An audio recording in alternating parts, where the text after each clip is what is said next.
So today we're going to be showing how to install a Briggs TS1600 130 toilet seat. Now in the box it'll come with the seat, of course the lid, and this little hardware bag.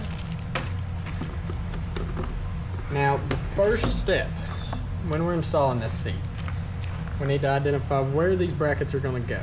So you can see on each side there's two grooves, one here and one set here. So in this hardware bag, I'm going to dump everything out. We need this black bracket, one of the rubber ones, and then our anchor. Now, the way this is going to work, you can go ahead and take that soft rubber one, line the tabs up in that with the holes in the plastic bracket.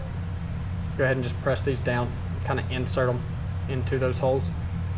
And then in the bottom side of this bracket, you can see this groove.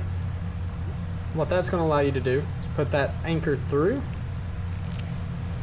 on this side, and that little groove is going to catch the head. It's not going to let it fall through.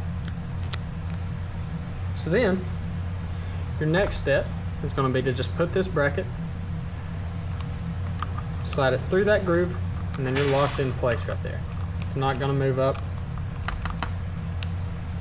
And then once that's been done on both sides, you would just line up the holes in the toilet bowl with the anchors, put those anchors through, and then take washer, put that on, and then your nut, once that anchor is all the way through that hole, take your nut, tighten it down, and then that'll secure it to the toilet bowl. And once again, this is how to install the Briggs TS1600 toilet seat.